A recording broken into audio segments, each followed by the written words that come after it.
Hindi alam ni Ricardo Montero kung bakit niya ito ginagawa. Ang isang bilyonaryo, ang CEO ng Montero Holdings, ay nakaupo sa loob ng kanyang itim na luxury sedan, maingat na sumusunod sa isang mausok at siksikang jeepney na dumadaan sa mga eskinita ng Maynila. Ang matinding init ng hapon ay walang laban sa malakas na aircon ng sasakyan, ngunit nararamdaman ni Ricardo ang butil-butil na pawis na namumuo sa kanyang noo. Isang linggo na siyang binabagabag ng isang misteryo sa loob mismo ng sarili niyang mansyon.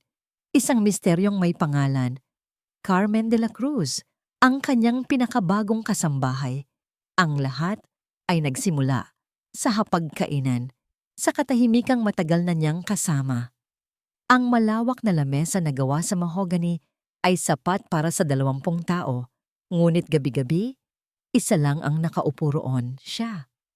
Ang mga kubyertos na pilak ay kumikislap sa ilalim ng aranyang kristal, ngunit ang tanging tunog na maririnig ay ang marahang kalansing ng kanyang tinidor sa plato. Dati, may tawa sa bahay na ito. Dati, may tinig si Isabela, ang kanyang yumaong asawa. Ngunit ngayon, tanging mga anino at alaala na lang ang kanyang kasama. Alaala ng huling gabi nila, ang mga salitang binitiwan ni Isabela na hanggang ngayon ay parang lason na kumakalat sa kanyang kaluluwa. Patawarin mo ako, Ricardo. Hindi ako naging tapat sa'yo. Iyon ang simula ng pagguho ng kanyang mundo. At sa mga guhong iyon, itinayo niya ang isang pader. Isang pader ng yelo sa paligid ng kanyang puso. Ngunit si Carmen, sa hindi maipaliwanag na dahilan, ay tila nakahanap ng siwang sa pader na yon. Hindi dahil sa kung ano ang sinasabi niya. Sa katunayan, si Carmen ay isang babaeng bibihirang magsalita. Laging nakayuko, magalang, at mabilis kumilos. Ang bumabagabag kay Ricardo ay ang mga bagay na hindi niya sinasabi. Ang mga lihim na kilos nito. Una, napansin niya ang mga pabulong na tawag sa cellphone sa hardin. Kapag nararamdaman niyang may tao, bigla niya itong ibababa. Ang muka ay puno ng pag-aalala.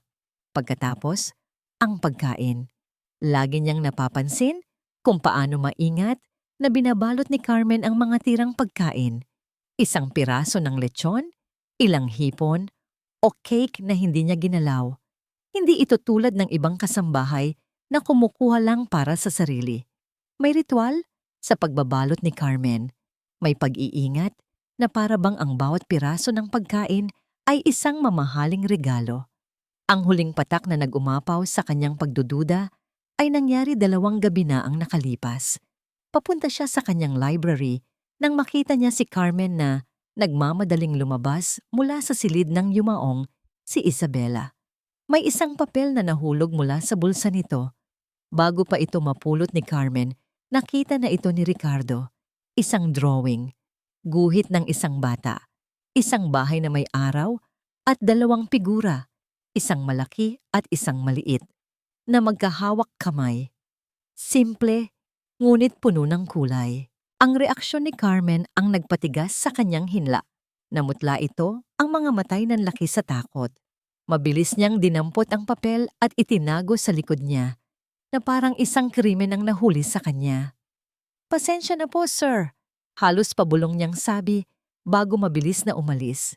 Sino ang bata sa drawing? Bakit sa silid pa ni Isabela? At bakit ganito na lang ang takot sa mga mata ni Carmen? Kaya heto siya ngayon, sinusundan ng babaeng puno ng sekreto. Huminto ang jeepney sa isang makipot na kanto. Mabilis na bumaba si Carmen. Bitbit ang isang paper bag na alam ni Ricardo ay naglalaman ng tirang pagkain mula kagabi. Maingat na ipinarada ni Ricardo ang kanyang sasakyan sa di kalayuan. Pinanood niya si Carmen na pumasok sa isang eskinita. Dahan-dahan siyang bumaba. Ang kanyang mamahaling sapatos na katad ay tila hindi bagay sa maalikabok na daan. Sumunod siya, nanatiling nakatago sa mga anino ng mga bahay. Huminto si Carmen sa harap ng isang maliit na apartment na yari sa kahoy. Bago pa siya kumatok, bumukas ang pinto.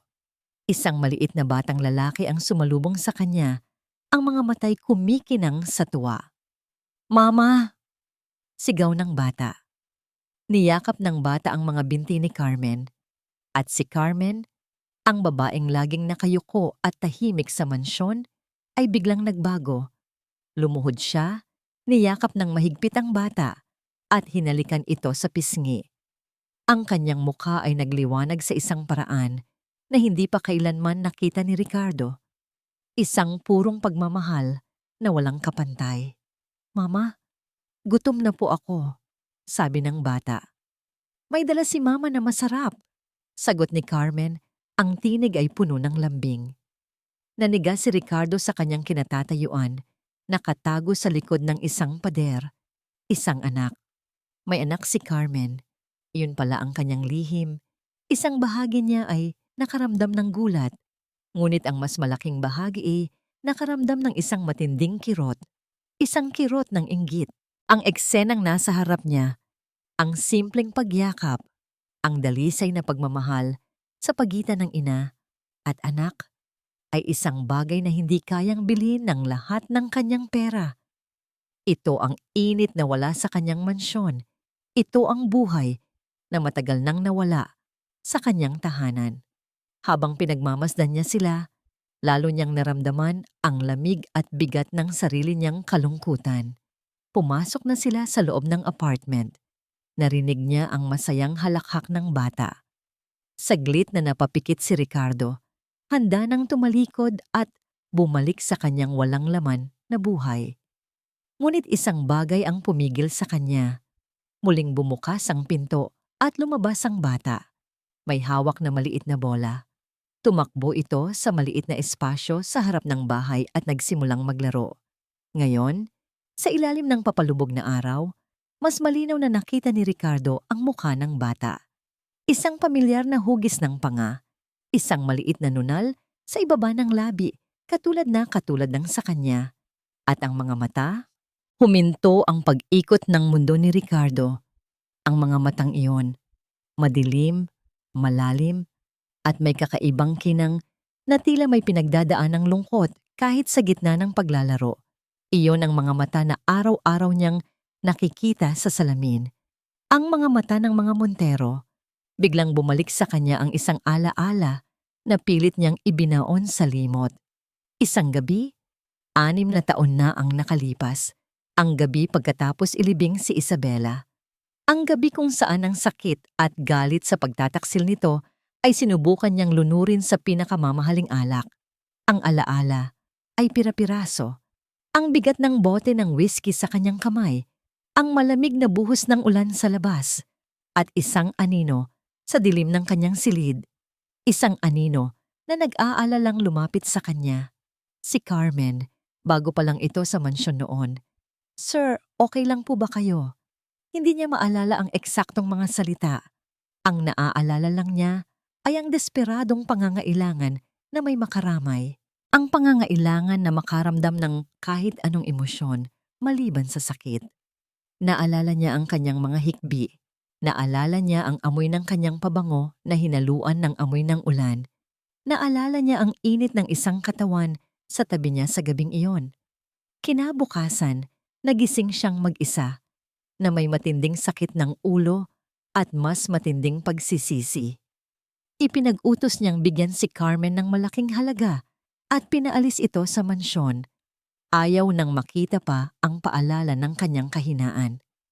Ngunit pagkatapos ng ilang buwan, bumalik ito. Nagmamakaawang tumanggap muli ng kahit anong trabaho. Dahil sa awa at sa kagustuhang itago ang nakaraan, tinanggap niya ito. Hindi na nila kailanman pinag-usapan ang gabing iyon. 6 na taon. Ang bata ay mukhang 6 na taong gulang. Hindi maari. Napahawak si Ricardo sa pader para suportahan ang sarili.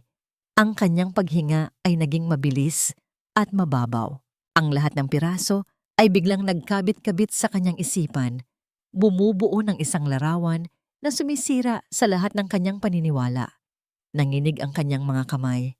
Aalis na sana siya, tatakasan ang katotohanan ito nang muli niyang marinig ang boses ni Carmen. Lumabas ito sa pinto, May hawak na cellphone sa tainga. Hindi siya nito napansin. Ang boses niya ay hindi na malambing. Ito'y basag at puno ng takot. "Doc, ano po ang gagawin ko?" "Opo, alam ko. Pero saan ako kukuha ng ganoong kalaking pera?" Natahimik si Carmen, nakikinig sa kabilang linya. Nakita ni Ricardo ang pagpatak ng luha mula sa mga mata nito. "Opo, opo, naiintindihan ko." Muling nagsalita si Carmen. Ang boses ay halos isang pakiusap na. Lumalala ang sakit niya. Kailangan niya ng tulong ng tatay niya. Pero paano? Ang mga salita ay tumama kay Ricardo na parang isang bala. Hindi lang ito isang lihim na anak. Ito ay isang batang may sakit. Isang batang nangangailangan ng tulong. Isang batang nangangailangan ng ama. Ang kanyang anak. Nangangailangan sa kanya. Pagkababa ng cellphone, napasandal si Carmen sa pader ng kanilang munting apartment. Ang mga tuhod niya ay tila babagsak anumang oras. Ang mga salita ng doktor ay umuugong pa rin sa kanyang isipan. Isang malupit na kantang hindi niya mapatigil. Leukemia. Kailangan ng bone marrow transplant. Malaki ang gastos. Isang butil ng luha ang pumatak sa kanyang pisngi. Sinundan ng isa pa. Pinahid niya ito agad. Hindi siya pwedeng maging mahina. Hindi ngayon. Lalo na't nasa loob ng bahay ang kanyang mundo. Ang kanyang lakas. Ang kanyang lahat. "Mama, tapos na po akong mag-drawing." Ang masayang tinig ni Marcos ay humila sa kanya pabalik sa kasalukuyan. Pilit siyang ngumiti bago pumasok sa loob. Nakaupo ang kanyang 6 na taong gulang na anak sa sahig, napapalibutan ng mga krayola at papel. "Tingnan mo po, Mama. Ito si Sir Ricardo sa malaki niyang bahay." Itinaas ni Marcos ang kanyang guhit. Isang malaking kahon na may tatsulok na bubong. At sa tabi nito ay isang maliit na stick figure na may magulong buhok. Napangiti si Carmen, isang totoong nangiti sa pagkakataong ito. Lagi siyang nagkukwento tungkol sa mansyon at sa amo niyang si Sir Ricardo para maipaliwanag kung bakit kailangan niyang umalis araw-araw.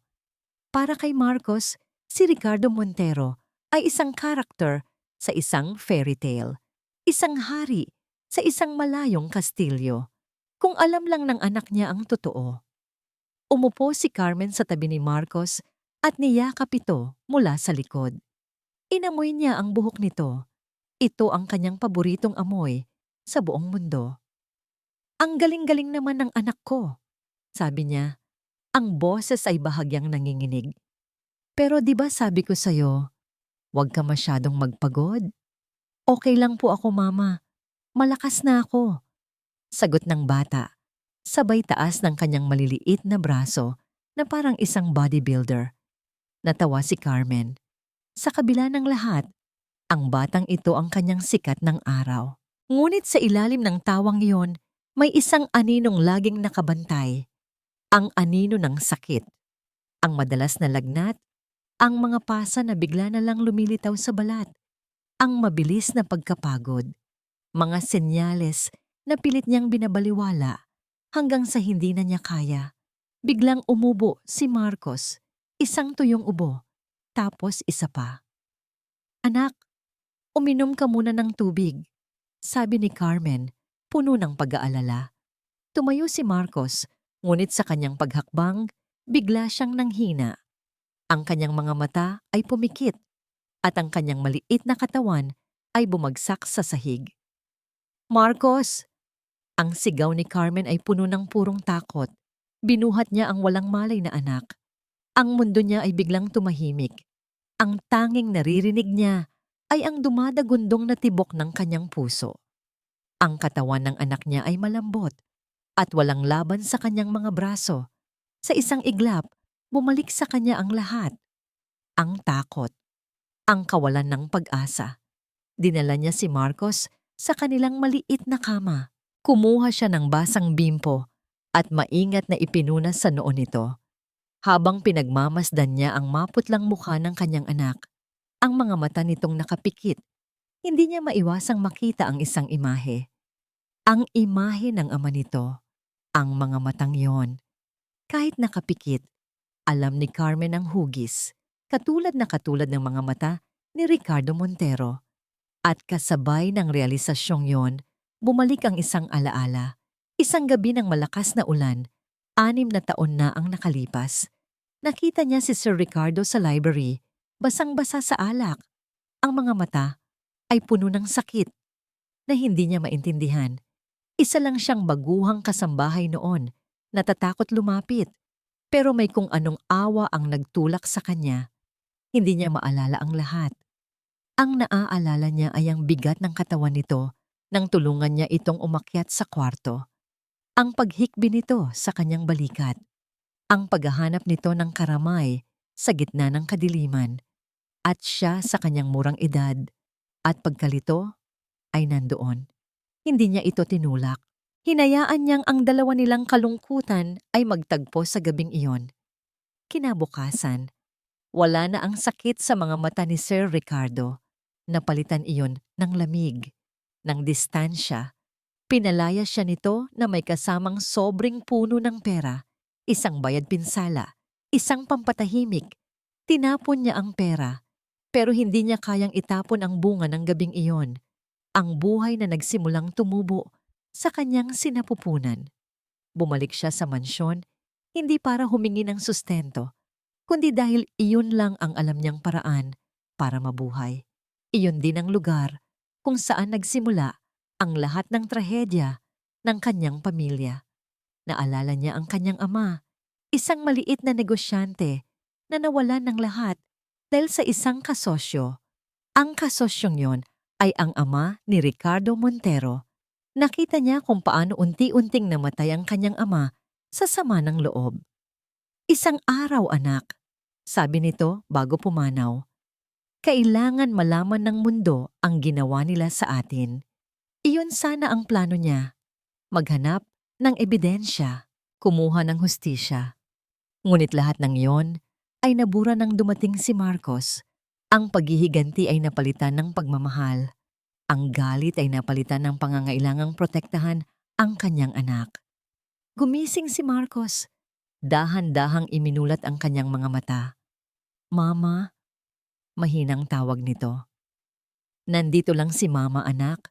Magpahinga ka lang, sagot ni Carmen. Pinipigilan ang sariling humikbi. Alam niya ang kailangan niyang gawin. Ang doktor na mismo ang nagsabi. Ang pinakamagandang pag-asa ni Marcos ay isang transplant mula sa isang malapit na kamag-anak, mula sa kanyang ama. Pero paano? Paano niya sasabihin kay Ricardo Montero, ang lalaking tila yelo, ang lalaking pinagkaitan siya ng pagkilala, na mayroon silang anak? Isang anak na ngayon ay nakikipaglaban para sa kanyang buhay? Tok, tok, tok. Isang malakas at tiyak na katok sa pinto ang pumutol sa kanyang pag-iisip. Nagulat siya. Wala siyang inaasahang bisita. Dahan-dahan siyang lumapit sa pinto.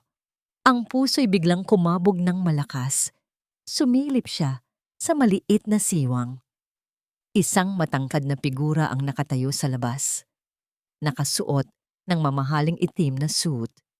Ang anino ng papalubog na araw ay nagbigay ng kakaibang bagsik sa kanyang mukha. Ang mundo ni Carmen ay huminto sa pag-ikot sa pangalawang pagkakataon sa araw na yon. Si Ricardo Montero.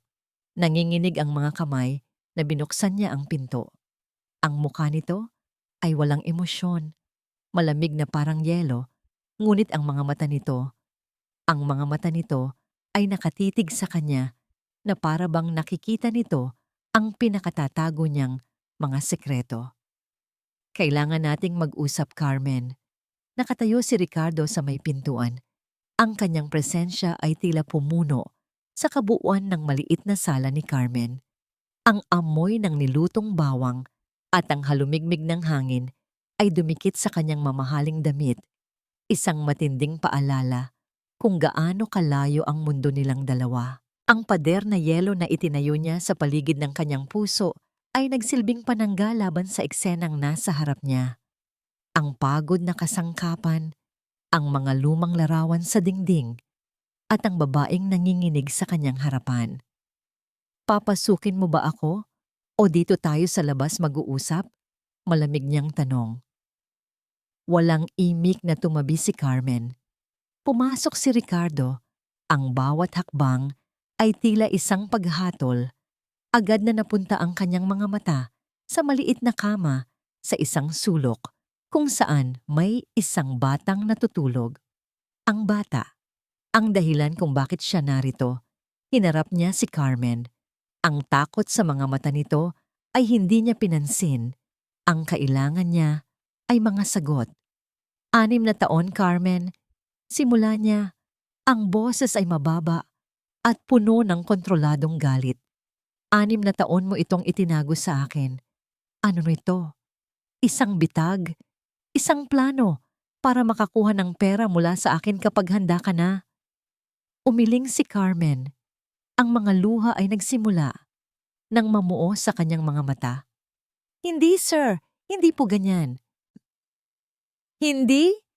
Tumawa si Ricardo, isang tawang walang saya. Binigyan kita ng pera noon para umalis, para kalimutan ang nangyari. Pero bumalik ka. At ngayon, ito, isang bata. Sabihin mo sa akin, magkano ang kailangan mo para manahimik at mawala na kayo sa buhay ko? Ang bawat salita ay parang sampal. Nakita niya ang sakit sa mukha ni Carmen, ngunit itinuloy niya. Kailangan niyang manatiling may kontrol. Kailangan niyang ipakita na siya ang mas may kapangyarihan dito. Ngunit sa halip na umiyak o magmakaawa, huminga ng malalim si Carmen. Isang kakaibang tapang ang biglang lumitaw sa kanyang mga mata. Hindi pera ang kailangan namin, mariin niyang sabi.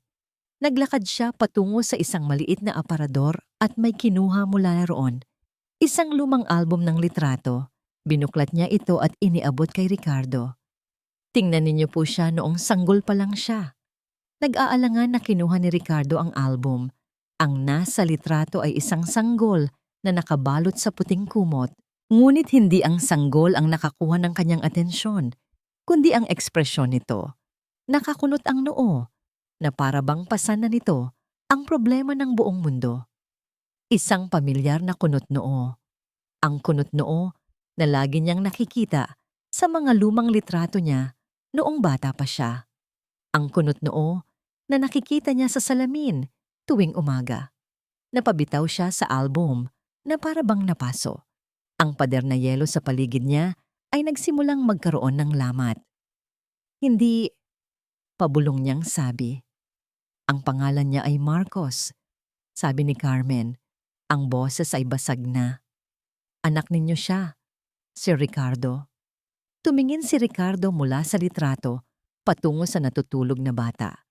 Ang kunot noo, ang nunal, ang mga mata ng Montero, ang lahat ng pagtanggi sa kanyang isipan ay unti-unting gumuho. Pero ang galit, ang pride, ay naroon pa rin. Kahit na totoo yan, sabi niya. Pilit na pinatitigas ang kanyang boses. Bakit ngayon lang? Bakit ngayon mo lang sinabi sa akin? Hindi na napigilan ni Carmen ang kanyang mga luha. Humagulgol siya. Isang tunog na puno ng 6 na taon ng pinigil na sakit at pag-aalala. Dahil natakot ako. Sigaw niya. Natakot ako sa inyo. Sa pamilya ninyo. Ano ang iisipin ninyo? Na isa lang akong hamak na katulong na gusto kayong samantalahin. Ang gusto ko lang ay palakihin siya ng tahimik, ng payapa. Itinuro niya ang natutulog na si Marcos. Pero wala na akong pagpipilian, wala na akong panahon. May kinuha siyang isang nakatuping papel mula sa kanyang bulsa at nanginginig na iniabot ito kay Ricardo. Ano to? Tanong niya. Galing po iyan sa doktor, sagot ni Carmen. Ang mga mata ay nagmamakaawa. Basahin ninyo po. Binuksan ni Ricardo ang papel. Mga salitang medikal na hindi niya maintindihan. Mga numero, mga resulta ng pagsusuri sa dugo.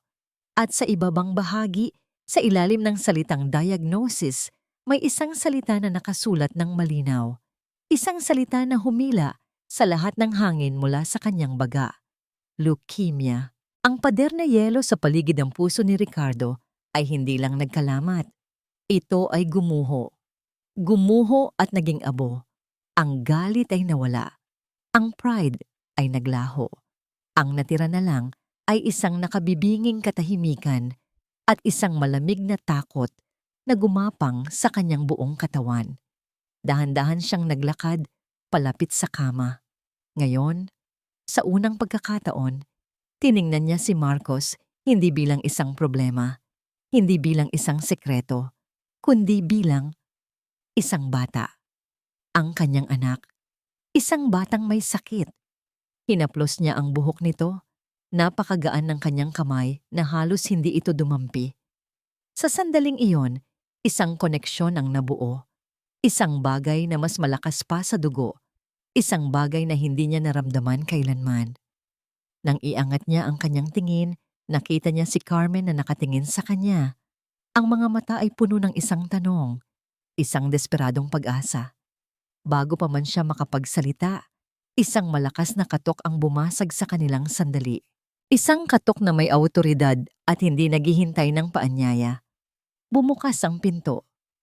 Isang babaeng nakasuot ng eleganteng damit at alahas ang pumasok. Ang kanyang mukha ay may perpektong makeup, ngunit ang kanyang mga mata ay matalim at malamig. Si Doña Esmeralda Montero, ang kanyang ina. Tiningnan ni Doña Esmeralda ang kabuuan ng maliit na apartment na may halong pandidiri. Ang kanyang tingin ay huminto kay Carmen pagkatapos sa isa natutulog na bata at sa huli, kay Ricardo. Ano ang ibig sabihin ng lahat ng ito, Ricardo? Tanong ng Donya. Ang boses ay matigas at walang emosyon. Sino ang babaeng hampas lupa na ito? Ang pagpasok ni Doña Esmeralda ay parang isang malamig na hangin na biglang umihip sa loob ng maliit na apartment. Ang init ng tensyon ay napalitan ng nagyayelong katahimikan. Para kay Carmen, ang babaeng nasa harap niya ay hindi lang ina ng kanyang amo. Ito ang reyna ng Kastilyo, ang taong may kapangyarihang durugin ang kanyang buong pagkatao sa isang salita lamang. Automatiko siyang napayuko. Isang kilos na nakasanayan na ng isang kasambahay sa harap ng kanyang Panginoon. Doña Esmeralda. Halos pabulong niyang sabi, ngunit ang mga mata ng Donya ay hindi sa kanya nakatingin, kundi kay Ricardo. Hinihintay ko ang sagot mo, anak. Ano ang ginagawa mo sa lugar na ito? At sino ang babaeng ito? Humakbang si Ricardo, bahagyang tinatakpan si Carmen mula sa matalim na tingin ng kanyang ina. Ang pagguho ng kanyang mga pader kanina ay napalitan ng isang bagong determinasyon. Hindi na ito tungkol sa nakaraan o sa kahihiyan. Tungkol na ito sa batang natutulog sa kama. Ina, umuwi na po kayo. Mag-uusap tayo sa bahay, mariin niyang sabi. Ngumisi si Doña Esmeralda. Uuwi? Matapos kitang sundan dahil sa mga kahinahinala mong kilos nitong mga nakaraang araw? Hindi ako aalis hanggat hindi mo sinasabi sa akin ang totoo. Ang kanyang tingin ay muling bumaling kay Carmen, puno ng paghamak. Ikaw, sabi niya. Itinuturo si Carmen. Ikaw ang bagong kasambahay, hindi ba? Anong klaseng pangkukulam ang ginawa mo sa anak ko? Ina, tama na. Saway ni Ricardo. Ang boses ay mas matigas na ngayon, pero hindi nagpaawat ang Donya. Naglakad siya palapit kay Carmen. Ang bawat hakbang ay tila isang banta. Nakikita ko na ang lahat. Isa kang desperadang babae. Ginamit mo ang iyong katawan para akitin ang isang nagluluksa at mahinang lalaki. At ngayon, meron kang isang bastardo. Sabi niya, sabay tingin sa natutulog na si Marcos. Ang salitang bastardo ay tumama kay Carmen na parang isang tunog ng sampal. Isang bagay sa loob niya ang nag-init. Isang bagay na mas malakas pa sa takot niya. Ang pagiging ina. Dahan-dahan niyang iniangat ang kanyang ulo. Sa unang pagkakataon, sinalubong niya ang mga mata ni Doña Esmeralda. Ang kanyang mga luha ay natuyo na, napalitan ng isang apoy na ngayon lang nagliyab. Huwag na huwag ninyong tatawagin ng ganyan ang anak ko, sabi ni Carmen. Ang boses ay mahina, ngunit matatag. Nagulat si Doña Esmeralda sa biglaang pagbabago ng asal ni Carmen, ngunit mabilis itong napalitan ng galit. At sino ka para utusan ako? Isa ka lang hamak na katulong na nagbebenta ng sarili. Ina! Ang sigaw ni Ricardo ay umalingaw-ngaw sa buong silid. Sapat para bahagyang gumalaw si Marcos sa kanyang pagkakatulog. Lalapitan na sana ni Doña Esmeralda si Carmen nang humarang si Ricardo sa gitna nilang dalawa. Ang kanyang katawan ay isang pader sa pagitan ng dalawang babae. Hinarap niya ang kanyang ina, ang mga mata ay puno ng isang desisyon na hindi na mababali. Siya si Carmen, sabi ni Ricardo. Ang boses ay kalmado na ngunit may bigat.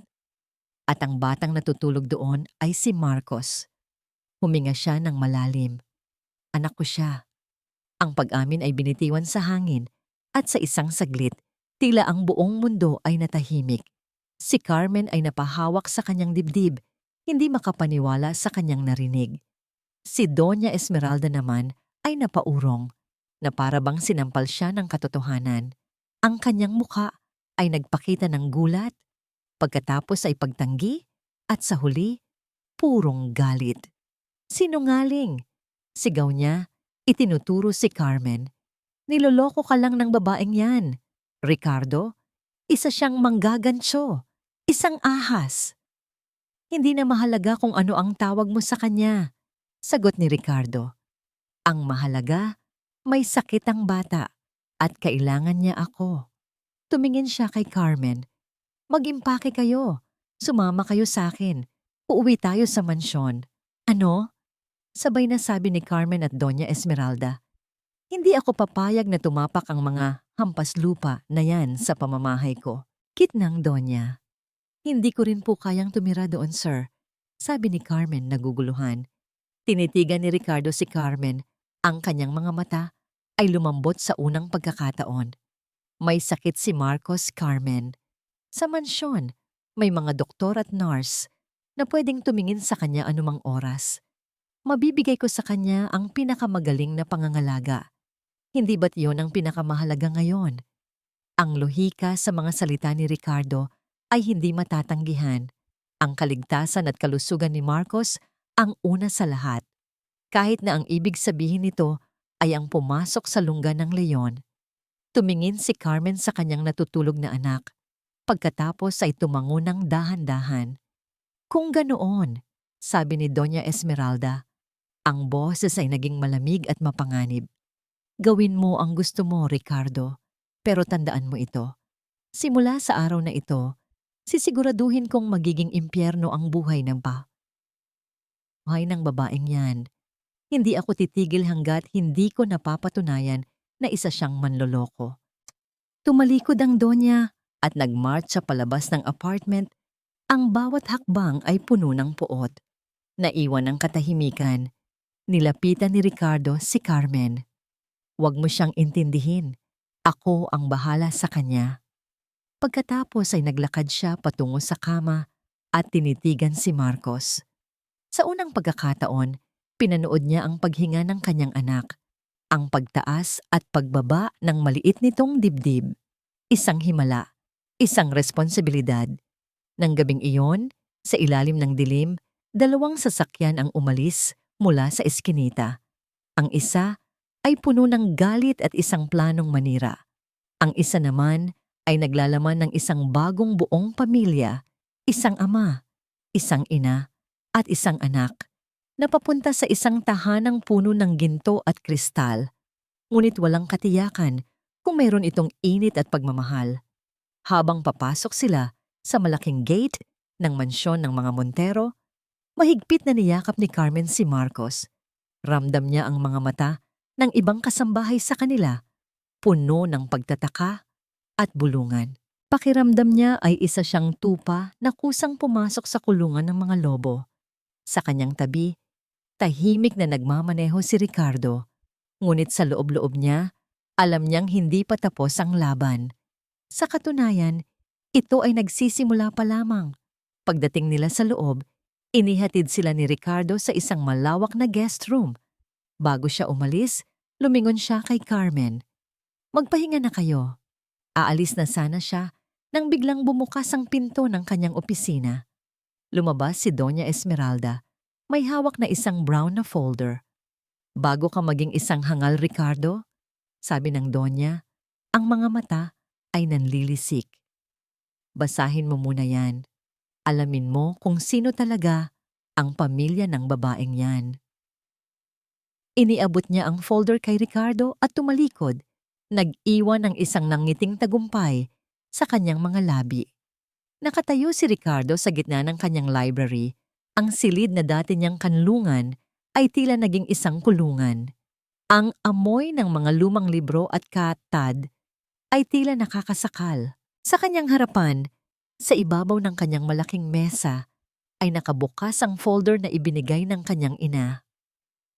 Ang lason. Ang bawat papel sa loob ay isang patak ng lason na dahan-dahang kumakalat sa kanyang sistema, pinapatay ang anumang usbong ng tiwala na nagsimula nang tumubo para kay Carmen.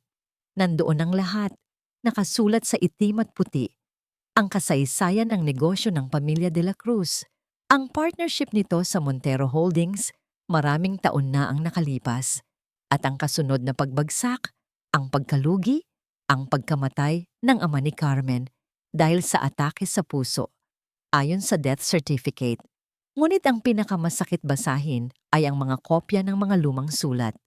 Mga sulat mula sa ama ni Carmen, nagmamakaawa sa ama ni Ricardo para sa pangalawang pagkakataon. Mga sulat na hindi kailanman sinagot. Isang araw, anak, tila narinig niya ang boses ng ama ni Carmen mula sa nakaraan. Kailangan malaman ng mundo ang ginawa nila sa atin. Iyon ba ang plano? Ito ba ang matagal nang binalak na paghihiganti? Ang paggamit sa kahinaan niya, ang paggamit sa isang inosenteng bata, para wasakin ang pangalan ng mga Montero? Ang pagdududa ay isang makating lason. Kapag ito'y pumasok na sa iyong isipan, hindi na ito aalis. Kinakain nito ang lahat ng lohika, sinisira ang lahat ng mabuting alaala. Sinara niya ng malakas ang folder. Ang tunog ay umalingaw-ngaw sa tahimik na silid. Kailangan niyang marinig ang panig ni Carmen. Kailangan niyang bigyan siya ng pagkakataong magpaliwanag. Ngunit nang lumabas siya ng library at nakita si Carmen sa pasilyo, nag-aalalang nagbabantay sa labas ng silid ni Marcos. Ang lahat ng rason ay nawala. Ang nakita na lang niya ay ang anak ng kaaway ng kanilang pamilya. Isang babaeng maaaring may itinatagong mas malalim na motibo. Sa opisina ko. Ngayon, utos niya. Ang boses ay walang anumang bahid ng init na ipinakita niya kanina. Sa loob ng opisina, ang katahimikan ay mabigat. Inilapag ni Ricardo ang folder sa mesa. Sa pagitan nilang dalawa, isang harang, isang akusasyon. "Ano po ito, sir?" tanong ni Carmen. Ang boses ay nanginginig. "Buksan mo," sabi ni Ricardo. Nanginginig ang mga kamay na binuksan ni Carmen ang folder. Nang makita niya ang mga dokumento, ang mga lumang sulat ng kanyang ama, ang death certificate, nanlaki ang kanyang mga mata. Napahawak siya sa mesa para suportahan ang sarili. "Alam mo ba ito?" tanong ni Ricardo. Ang bawat salita ay may diin. "Ito ba ang dahilan kung bakit ka nagtrabaho dito? Para maghiganti?" Umiling si Carmen. Ang mga luha ay muling tumulo sa kanyang mga pisngi. "Hindi." "Opo, alam ko po ang nangyari sa pamilya ko. Yun po ang dahilan kaya ako pumasok dito. Noon." "Noon?" Inulit ni Ricardo. Ang boses ay puno ng sarkasmo. "At ano ang nagpabago sa isip mo? Ang pagkakataong makabingwit ng isang Montero?" "Hindi!" sigaw ni Carmen. Ang sakit sa kanyang tinig ay tumagos sa malamig na hangin ng silid. "Nagbago ang lahat nang dumating si Marcos. Oo, gusto kong bigyan ng hustisya ang tatay ko. Pero mas gusto kong bigyan ng magandang buhay ang anak ko. Yun lang ang mahalaga sa akin." Tinitigan niya si Ricardo. Ang mga mata ay nagmamakaawa. "Kinalimutan ko na po ang nakaraan. Si Marcos na lang ang iniisip ko. Maniwala po kayo sa akin." Gustong maniwala ni Ricardo. Isang bahagi niya ang gustong maniwala sa sinseridad sa mga mata ni Carmen. Gusto niyang paniwalaan na ang lambing na nakita niya kanina sa apartment ay totoo. Pero ang laso ng pagdududa ay mas malakas. Ang mga salita ng kanyang ina, ang mga dokumento, ang bigat ng pangalan ng Montero. Paano ako maniniwala? Tanong niya. Ang boses ay basag. Paano ko malalaman na hindi ito bahagi ng isang mas malaking plano? Ang tanong na yon ay sumira sa lahat ng pag-asa ni Carmen. Ang pagod sa kanyang muka ay napalitan ng isang malalim na kalungkutan, isang pagtanggap sa katotohanang hindi siya kailanman paniniwalaan. Hindi sila kailanman magiging pantay. Kung yan po ang iniisip ninyo, wala na po akong magagawa. Sabi niya, ang boses ay walang buhay. Pero sana, kahit anong mangyari sa akin, tulungan ninyo ang anak ko. Tumalikod siya at dahan-dahang naglakad palabas ng opisina. Bawat hakbang ay tila 1 milya ang layo. Naiwan si Ricardo sa gitna ng kanyang mga pagdududa, mas nag-iisa kaysa dati. Narinig niya ang mahinang pag-iyak ni Carmen mula sa silid ni Marcos. Isang tunog na dapat sana'y nagpalambot sa kanyang puso, ngunit ngayon ay nagdagdag lamang sa kanyang pagkalito. Sino ang dapat niyang paniwalaan? Ang inang nagpalaki sa kanya o ang inang lumalaban para sa kanyang anak?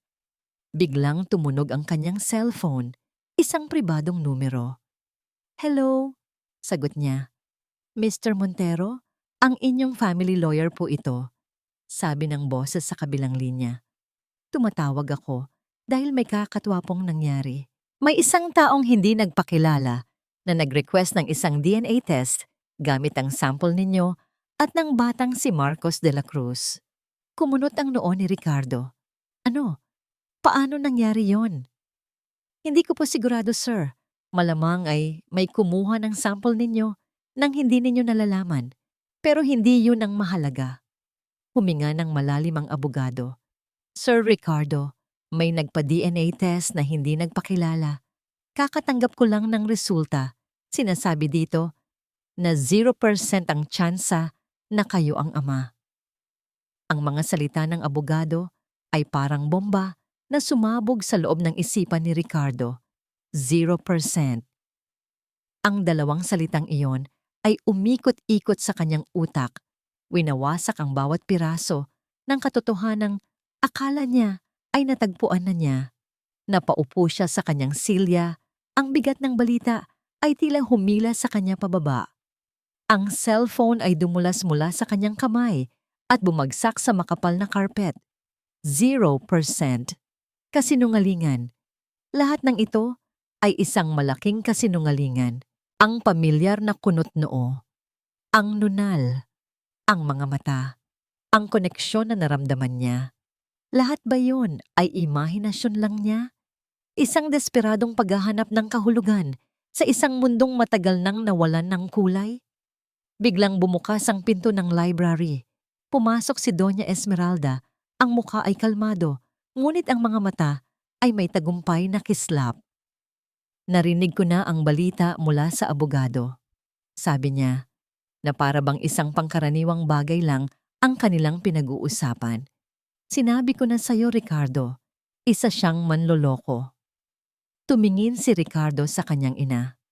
Kayo po ba ang may gawa nito? Kayo ang nagpa-test?" "Mahalaga pa ba kung sino?" sagot ng Donyaya. "Ang mahalaga ay ang resulta, ang katotohanan.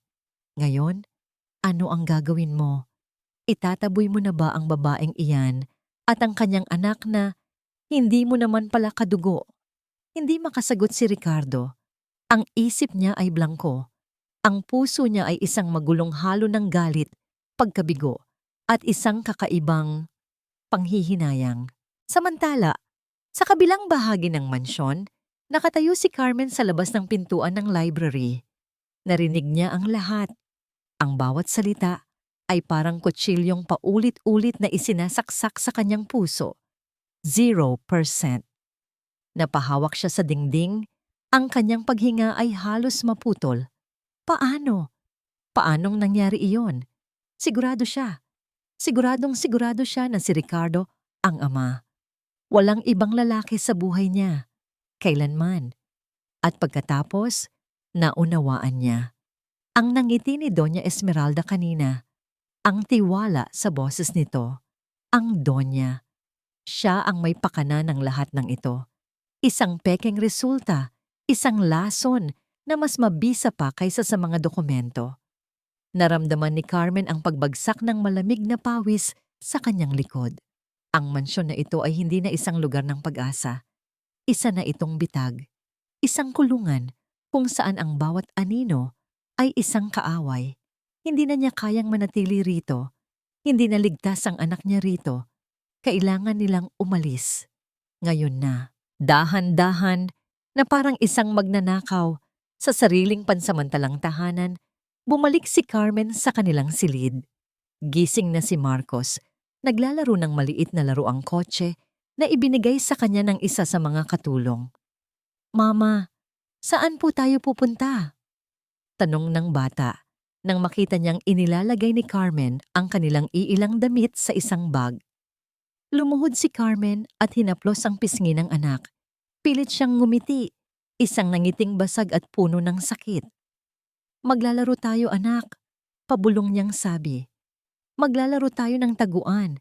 Aalis tayo dito nang hindi nakikita ng lola mo, okay?" Tumango si Marcos. Ang mga mata ay kumikinang sa ideya ng isang laro. Nag-iwan si Carmen ng isang maikling sulat sa ibabaw ng kama. Hindi niya alam kung para kanino. Para ba kay Ricardo, ang lalaking sumira sa kanyang pag-asa? O para sa sarili niya, isang paalala ng kanyang kabiguan? "Salamat sa lahat. Aalis na kami. Huwag na ninyo kaming hanapin." Madilim na ang gabi. Ang buong mansyon ay tahimik. Dala-dala ang natutulog na si Marcos sa kanyang mga braso at ang maliit na bag sa kanyang balikat. Maingat na lumabas si Carmen mula sa pinto sa likod ng kusina. Ang bawat kaluskos ng mga dahon ay nagpapakaba sa kanya. Ang bawat ihip ng hangin ay tila isang babala.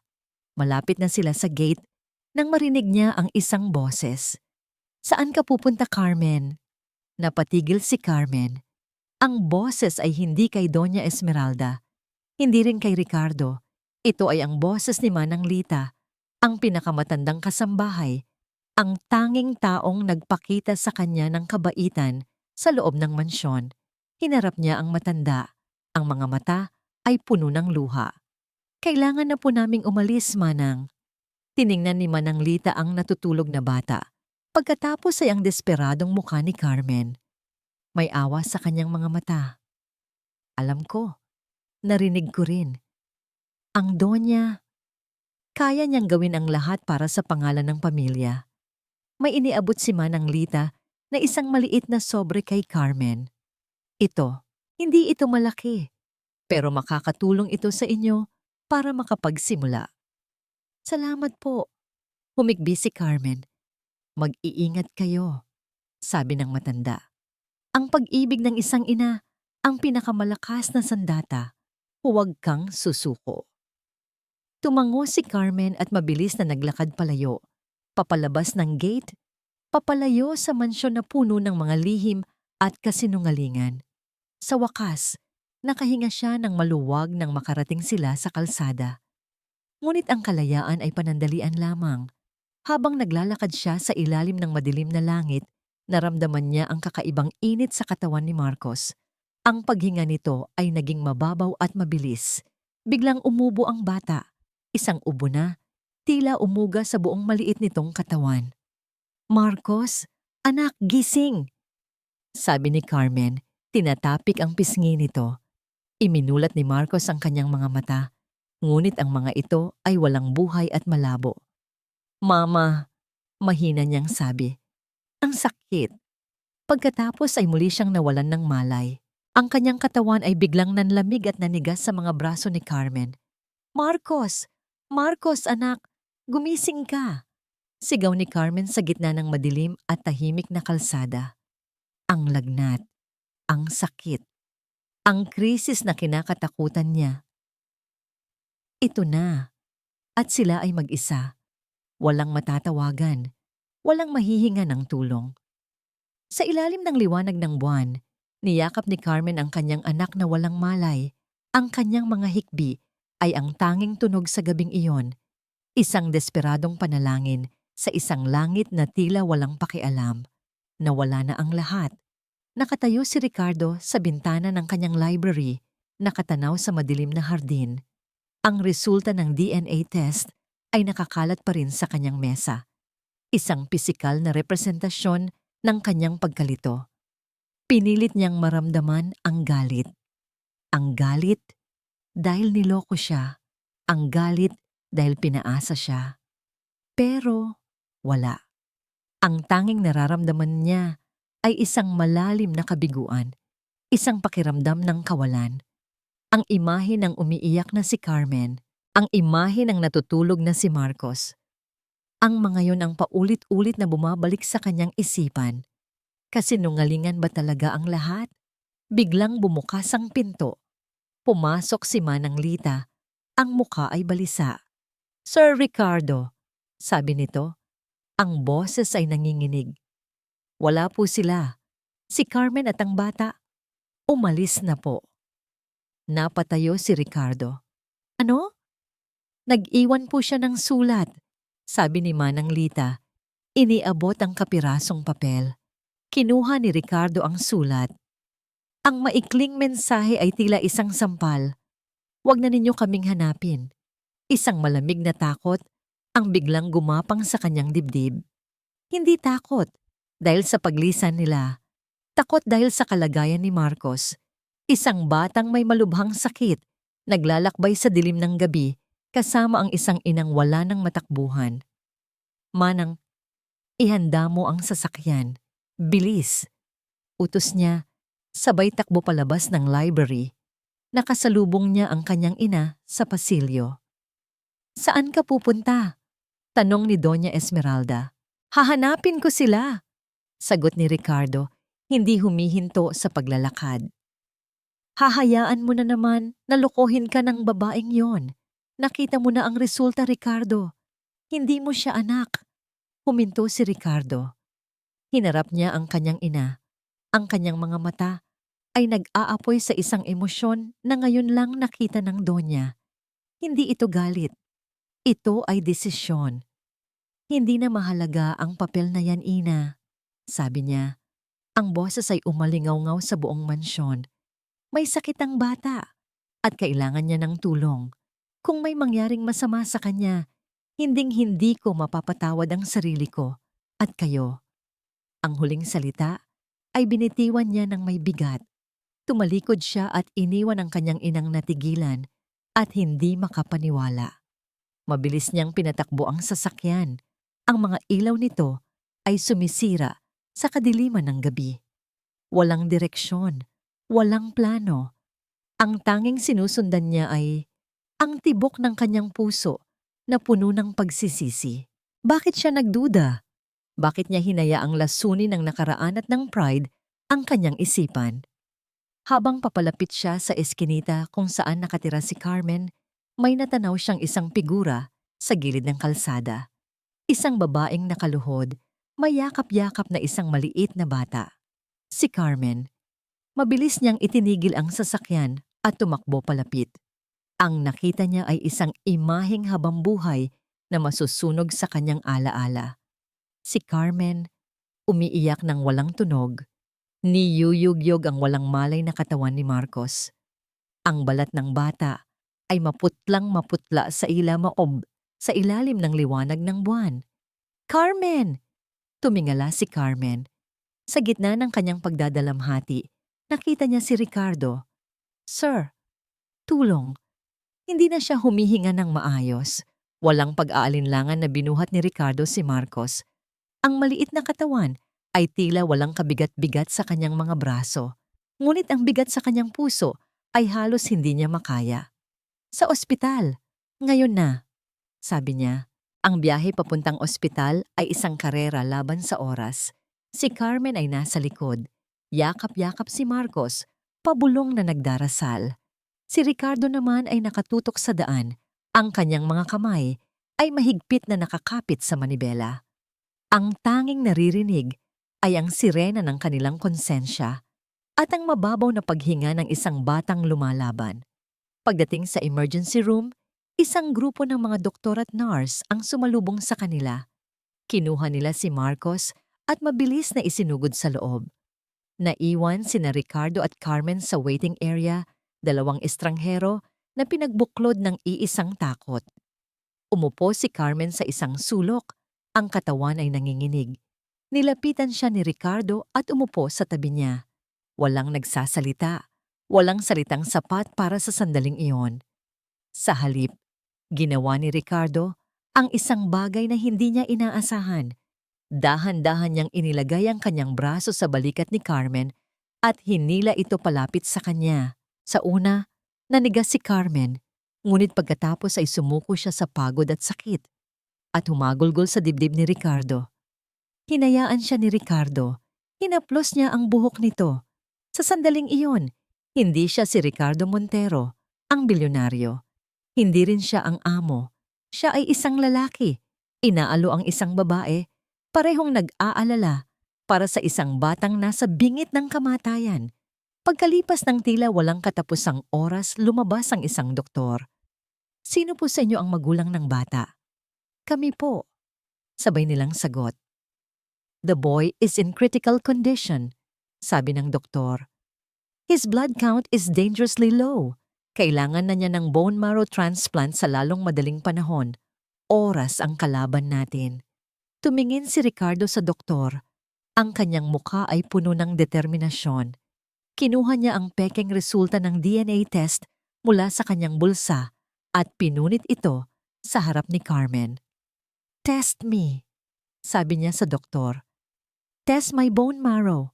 Kunin ninyo ang lahat ng kailangan ninyo. Gawin ninyo ang lahat. Iligtas ninyo ang anak ko. Ang salitang anak ko ay lumabas sa kanyang bibig ng buong buo at walang pag-aalinlangan.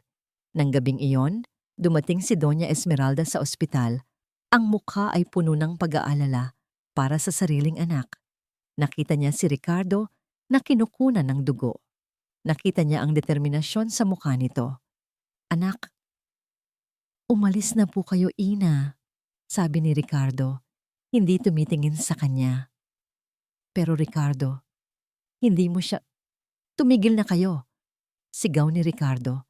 Ang galit at sakit ay sa wakas, ay sumabog. Hindi ko alam kung paano ninyo nagawa ang pekeng resulta na yon. Pero tapos na ako sa mga laro ninyo. Buhay ng bata ang nakasalalay dito. Buhay ng apo ninyo. Ilang saglit pa, lumabas ang doktor na may hawak na resulta. Tumingin ito kina Ricardo at Doña Esmeralda. Mr. Montero, simula ng doktor. Congratulations! You are a perfect match for the transplant. Ang DNA rin ay nagpapatunay na kayo nga ang ama. Nakahinga ng maluwag si Ricardo. Ngunit hindi pa tapos ang doktor. Pero may isa pa kaming napansin. Sabi nito, ang mukha ay bahagyang naguguluhan. Tumingin ito kay Doña Esmeralda. We ran some preliminary tests on you as well just in case. At may nakita kaming isang bagay na kakaiba. Sa resulta ng blood test ni Doña Esmeralda, base sa genetic markers, imposibleng kayo ang biological mother ni Mr. Montero. Ang mga salita ng doktor ay binitiwan sa tahimik na pasilyo ng ospital, ngunit ang lakas nito ay katumbas ng isang pagsabog. Imposibleng kayo ang biological mother ni Mr. Montero. Para kay Ricardo, ang pangungusap na yon ay hindi agad nagkaroon ng kahulugan. Para itong isang ingay na walang saysay, isang pagkakamali sa pandinig. Tiningnan niya ang doktor, pagkatapos ay ang kanyang ina. Ang babaeng nagpalaki sa kanya, ang babaeng nagturo sa kanya kung paano maging isang Montero. Ngunit ang reaksyon ni Doña Esmeralda ang nagpatunay sa lahat. Wala ang karaniwang pagtanggi, wala ang mapagmataas na galit. Sa halip, ang kulay ay dahan-dahang nawala sa kanyang mukha. Ang kanyang perpektong postura ay biglang nanghina. Napahawak siya sa pader, ang kanyang mga mata ay nanlalaki sa isang takot na ngayon lang nakita ni Ricardo. Isang takot na mahuli. Ano? Ano ang ibig sabihin niyan, Doc? Tanong ni Ricardo. Bagamat sa kaibuturan ng kanyang puso, alam na niya ang sagot. Ang lahat ng mga piraso ng kanyang buhay ay biglang nag-iba ng ayos. Ang lamig ng kanyang ina. Ang obsesyon nito sa pangalan at reputasyon. Ang tila walang katapusang pressure na laging maging perpekto. Mr. Montero, ang inyong blood type at genetic markers ay may katangiang maipapasa lamang kung ang pareho ninyong magulang ay may taglay nito. Paliwanag ng doktor, maingat sa kanyang mga salita. Ang yumaong si Don Ricardo Sr. ay mayroon nito, ngunit si Doña Esmeralda, wala. Scientifically, it's impossible. Bumaling ang lahat ng tingin kay Doña Esmeralda. Ang kanyang katahimikan ay isang pag-amin. Ina? Sabi ni Ricardo. Ang boses ay halos hindi na marinig. Ina, sabihin ninyong hindi totoo yan. Huminga ng malalim si Doña Esmeralda. Ang maskara na suot niya sa loob ng maraming dekada ay unti-unting nalalaglag. Nang magsalita siya, ang kanyang boses ay basag at puno ng sakit ng nakaraan. Ako ang asawa ng tatay mo. Ako ang nagpalaki sa'yo. Ako ang nagbigay sa'yo ng pangalan. Hindi ba't sapat na yon para maging ina mo? Sino ang tunay kong ina? Mariing tanong ni Ricardo. Isang mahabang katahimikan ang namagitan. At pagkatapos, nagsimulang lumabas ang katotohanan. Nagkwento si Doña Esmeralda. Isang kwento ng isang batang babae mula sa isang mahirap na pamilya na umibig sa isang mayamang tagapagmana, si Ricardo Montero Sr. Ngunit hindi siya ang unang minahal nito. Mayroon itong ibang babae, isang simpleng babae na tunay nitong inibig. Ang babaeng iyon ay ang tunay na ina ni Ricardo. Ngunit dahil sa pressure ng pamilya, pinakasalan ni Ricardo Sr. si Esmeralda. Ang tunay niyang minamahal ay namatay sa panganganak. Iniwan sa kanya ang isang sanggol, si Ricardo. Tinanggap kita, sabi ni Esmeralda. Ang mga luha ay tumutulo na sa kanyang mga pisngi. Pinalaki kita na parang tunay na anak. Ibinigay ko ang lahat para sa'yo, para sa pangalan ng pamilyang ito. Itinago ko ang katotohanan para protektahan ka, para protektahan ang lahat ng ipinundar natin. Ang kanyang tingin ay bumaling kay Carmen, na tahimik na nakikinig sa isang sulok, yakap-yakap ang sarili. Kaya nang malaman ko ang tungkol sa pamilya de la Cruz, pagpapatuloy ni Esmeralda, nang malaman kong ang negosyo nila ay nagiging banta sa Montero Holdings, kinailangan kong gumawa ng paraan. Kailangan kong protektahan ang kinabukasan mo. Ginawa ko ang lahat ng yon para sa iyo, Ricardo. Ang pag-amin ay binalot ang buong pasilyo. Ang pagsirang ginawa niya sa pamilya ni Carmen ay hindi dahil sa simpleng kompetisyon sa negosyo. Ito ay dahil sa desperadong pagkapit ng isang babae sa isang posisyon na hindi naman talaga para sa kanya. Ang pag-atake kay Carmen at Marcos ay hindi lang tungkol sa reputasyon. Ito ay dahil nakikita niya sa kanila ang anino ng nakaraan, isang tagalabas na may potensyal na sirain ang mundong maingat niyang binuo. Gumuho ang mundo ni Ricardo. Ang buong buhay niya ay isang kasinungalingan. Ang inang kinilala niya ay hindi niya ina. Ang pamilyang ipinagmamalaki niya ay itinayo sa pundasyon ng paninira at panloloko. Ang katahimikan ay binali ng pagbukas ng isang pinto. Lumabas ang isang nurse. Sino po si Ma'am Carmen? Nag-angat ng tingin si Carmen. Ang muka ay basa sa luha. Gising na po ang anak ninyo. Hinahanap po kayo. Iyon ang mga salitang humila sa kanilang lahat pabalik sa kasalukuyan. Sa gitna ng mga nasirang buhay at mga nabunyag na sikreto, may isang batang lalaki na naghihintay. Isang batang hindi alintana ang mga kasalanan ng nakaraan. Tumakbo si Carmen papasok sa silid. Sumunod si Ricardo. Naiwan si Doña Esmeralda sa pasilyo, mag-isa sa gitna ng mga guho ng kanyang mga kasinungalingan. Ang donya ng mga Montero ay wala na. Ang natira na lang ay si Esmeralda, isang babaeng natalo sa sarili niyang laro. Dahan-dahan siyang napaupo sa isang bench. Ang kanyang mga hikbi ay ang tanging tunog sa mahabang pasilyo. Sa loob ng silid, nakita ni Ricardo si Carmen na yakap-yakap si Marcos. "Mama, si Papa po?" Mahinang tanong ng bata. Tumingin si Carmen kay Ricardo. Ang mga mata nila ay nagtagpo. May bagong pag-unawa sa pagitan nila. Hindi na sila amo at katulong. Sila ay dalawang taong parehong biktima ng kasinungalingan, pinagbuklod ng isang pag-ibig na mas malakas pa sa anumang dugo o pangalan. Lumapit si Ricardo. Umupo siya sa kabilang gilid ng kama at hinawakan ang maliit na kamay ni Marcos. "Nandito si Papa, anak," sabi niya. Ang boses ay puno ng isang emosyon na matagal na niyang kinalimutan. "Hindi na ako aalis." Habang pinagmamasdan niya ang kanyang mag-ina, naunawaan ni Ricardo ang lahat. Ang pagiging isang Montero ay hindi tungkol sa dugo o sa apelyido. Ito ay tungkol sa pagpili, at sa araw na yon, pinili niya ang kanyang tunay na pamilya. Maya-maya, may kumatok sa pinto. Si Doña Esmeralda. Nakatayo siya roon, ang mukha ay wala ng makeup, ang mga mata ay namumugto. Mukha siyang mas matanda, mas pagod, mas totoo. Tumingin siya hindi kay Ricardo, kundi kay Carmen. Naghintay ang lahat sa kanyang sasabihin.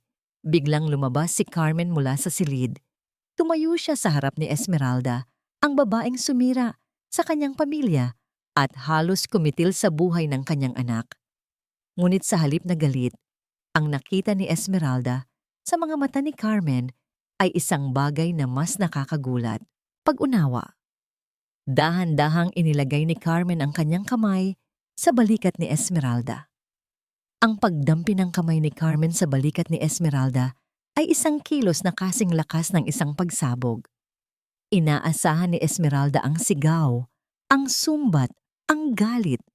Pero ang natanggap niya ay isang mahinahong pag-unawa. Tumingala si Esmeralda, ang kanyang mga mata ay puno ng pagkalito. "Bakit?" Halos pabulong niyang tanong. "Matapos ang lahat ng ginawa ko sa'yo, sa pamilya mo." Tinitigan siya ni Carmen at sa unang pagkakataon, hindi niya nakita ang isang donya. Ang nakita niya ay isang babaeng natakot, nagmahal, at gumawa ng mga teribleng pagkakamali dahil sa takot na yon. Nakita niya ang isang anino ng sarili niya, isang inang gagawin ng lahat para sa inaakala niyang kapakanan ng kanyang anak. "Dahil pareho po tayong ina," mahinang sagot ni Carmen. "At alam ko po kung gaano kasakit ang matakot na baka mawala sa'yo ang lahat. Ayoko na pong magtanim ng galit. Pagod na po ang puso ko." Ang mga salitang yon, puno ng simpleng katotohanan at pagpapatawad, ang tuluyang nagpaguho sa natitirang depensa ni Esmeralda. Humagulgol siya, hindi na isang donya, kundi isang babaeng humaharap sa lahat ng kanyang kasalanan. Niyakap siya ni Carmen. Sa gitna ng pasilyo ng ospital, ang dalawang babae na dapat sana'y magkaaway ay nagiyakan sa balikat ng isa't isa.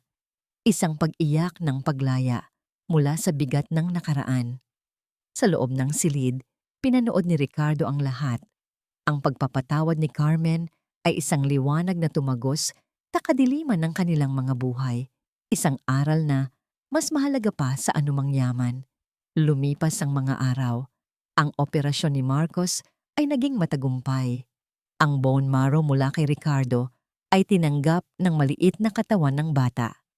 Habang unti-unting bumabalik ang kulay sa pisngi ni Marcos, unti-unti ring naghihilom ang mga sugat sa puso ng kanilang pamilya. Si Ricardo ay hindi umalis sa tabi ni Marcos. Binantayan niya ito sa bawat oras. Binabasahan ng mga kwento, pinapanood habang natutulog. Sa bawat araw, mas lalo niyang nararamdaman ang isang pagmamahal na dalisay at walang hinihinging kapalit. Dito, sa loob ng isang simpleng silid sa ospital, natagpuan niya ang kayamanang matagal na niyang hinahanap. Isang gabi, habang mahimbing na natutulog si Marcos, nag-usap sina Ricardo at Carmen sa maliit na pantry ng ospital sa harap ng 2 tasa ng instant na kape. "Carmen, wala akong sapat na salita para humingi ng tawad. Simula ni Ricardo, sa pagdududa ko, sa lahat ng sakit na naidulot ko sa'yo. Ngumiti si Carmen, isang totoong nangiti. Nakalimutan ko na po yon, sir. Ricardo, pagtatama niya. Tawagin mo akong Ricardo. Tumango si Carmen. Ricardo, pareho lang tayong nalito. Pareho tayong natakot. Ang mahalaga, ligtas na si Marcos. Tinitigan ni Ricardo si Carmen, ang babaeng dati niyang tinitingnan bilang isang hamak na katulong, ay ngayon ang pinakamatapang at pinakamabuting taong kilala niya. Ang pag-ibig niya para kay Marcos, ang kakayahan niyang magpatawad, ang mga ito ang nagligtas sa kanilang lahat. Hindi lang si Marcos ang ligtas, sabi ni Ricardo. Ang boses ay puno ng emosyon. Ikaw, niligtas mo rin ako. Inalis mo ako sa kulungan na ako mismo ang gumawa. Dahan-dahan niyang inabot ang kamay ni Carmen. Carmen, hindi ko maibabalik ang mga taon na nawala. Hindi ko kayang burahin ang sakit, pero kaya kong ipangako ang bukas. Isang bukas kung saan kasama mo kami, kung saan kasama kita. Huminga siya ng malalim. Carmen de la Cruz, gusto mo bang bumuo ng isang tunay na pamilya kasama ko? Pakasalan mo ako. Ang tanong ay simple. Walang singsing, walang magarbong paligid. Tanging dalawang puso lang na nag-uusap. Napuno ng luha ang mga mata ni Carmen, ngunit sa pagkakataong ito, mga luha ng saya. Tumango siya. Oo, Ricardo, oo. Kinabukasan, habang nagpapagaling si Marcos, may isang hindi inaasahang bisita ang dumating. Si Esmeralda, hindi na siya nakasuot ng mga alahas o mamahaling damit. Simple lang ang kanyang anyo. Lumapit siya sa kama ni Marcos. May inilabas siya mula sa kanyang bulsa, isang lumang silver locket. Para sa'yo, apo, sabi niya. Ang boses ay mahina. Binuksan niya ang locket. Sa loob ay may 2 litrato. Sa isang panig ay ang litrato ng isang masayang mag-asawa, ang mga magulang ni Carmen. Sa kabilang panig ay ang litrato ng ama ni Carmen. Para maalala mo ang lalo mong isang mabuting tao, sabi ni Esmeralda, habang isinusuot ang locket sa leeg ni Marcos. Isang taong nasaktan ng pamilya ko. Sana, sa paglipas ng panahon, mapatawad mo rin kami. Tumingin si Marcos sa locket. Pagkatapos ay kay Esmeralda. Ngumiti siya, isang purong ngadang ngiti ng isang bata. Salamat po, Lola. Ang salitang Lola, ang tuluyang nagpagaling sa huling sugat sa puso ni Esmeralda. Sa wakas, natagpuan niya ang isang uri ng pamilya na hindi nakabase sa dugo o apelyido, kundi sa pagtanggap at pagmamahal. Isang taon ang lumipas. Ang sikat ng araw ay malayang pumapasok sa malalaking bintana ng dining hall ng mansyon ng mga Montero. Ang mahabang mesa na gawa sa mahogany na dati simbolo ng kalungkutan at pag-iisa ni Ricardo ay ngayon puno ng buhay. Sa gitna ng mesa ay may isang malaking chocolate cake na may nakasulat na, Happy 7th birthday, Marcos! Ho, blow the candle, anak! Masayang sabi ni Carmen habang kinukunan ng litrato si Marcos gamit ang kanyang cellphone. Make a wish first, champion, sabi naman ni Ricardo. Ginugulo ang buhok ng kanyang anak. Pumikit si Marcos ng mariin, pagkatapos ay umihip ng malakas. Ang lahat ay nagpalakpakan. Ang hangin ay puno ng tawanan at masayang kwentuhan. Isang tunog na matagal nang hindi narinig sa loob ng mga pader na yon. Tumingin si Ricardo sa paligid. Si Carmen, ang kanyang asawa, ay mas nagliwanag pa kaysa sa mga aranyang kristal sa itaas nila. Ang dati laging nakayukong babae ay ngayong puno ng kumpiyansa at saya. Si Marcos, na malusog at maliksina, ay ang tibok ng puso ng kanilang tahanan. Sa isang silya, tahimik na nakaupo si Esmeralda. Ang dati malamig at mapagmataas na donya ay napalitan ng isang lola na may malambot na ngiti sa kanyang mga labi. Siya ang nag-bake ng cake. Lingid sa kaalaman ng marami, nag-aral siyang mag-bake. Isang paraan para maipakita ang pagmamahal na hindi niya kayang sabihin. Ang mansyon ay hindi na isang malamig na museo ng yaman. Ito ay naging isang tunay na tahanan. Pagkatapos ng munting salo-salo, lumabas silang tatlo sa hardin. Ito ang paboritong lugar ni Marcos. Dito sila naglalaro ng habulan, nagtatanim ng mga bulaklak. "Papa, tingnan mo po," sabi ni Marcos, itinuturo ang isang paru-paro. "Ang ganda," sabi ni Ricardo, habang inaakbayan si Carmen. "Pero mas maganda ang mama mo." Natawa si Carmen at bahagyang sinuntok ang braso ni Ricardo. "Bolero." "Totoo?" sabi ni Ricardo at tinitigan ang kanyang asawa. "Binago mo ang lahat, Carmen. Binago mo ako. Binago natin ang isa't isa." Sagot ni Carmen. Isinandal ang kanyang ulo sa balikat ni Ricardo. Kinagabihan, nagkaroon ng isang malaking pagtitipon sa mansyon. Hindi ito isang party, kundi isang press conference. Sa harap ng maraming camera at reporter, inanunsyo ni Ricardo Montero ang paglulunsad ng isang bagong foundation. Ang De La Cruz Montero Foundation, simula ni Ricardo, habang hawak ang kamay ni Carmen sa entablado, ay isang organisasyong itinatag para tulungan ang mga single mothers sa buong bansa, para bigyan sila ng suportang legal, pinansyal at emosyonal. Nagpatuloy siya. "Madalas nating tinitingnan ang yaman bilang pera o ari-arian. Ngunit sa nakaraang taon, natutunan ko na ang tunay na yaman ay nasa pagkakataong bumangon muli. Nasa lakas ng isang inang lumalaban para sa kanyang anak at nasa pag-ibig na kayang magpatawad at maghilom ng anumang sugat." Ang kanyang mga mata ay napunta kay Carmen. "Ang pundasyong ito ay ipinangalan sa pamilya ng aking asawa bilang pagkilala sa kanilang katatagan.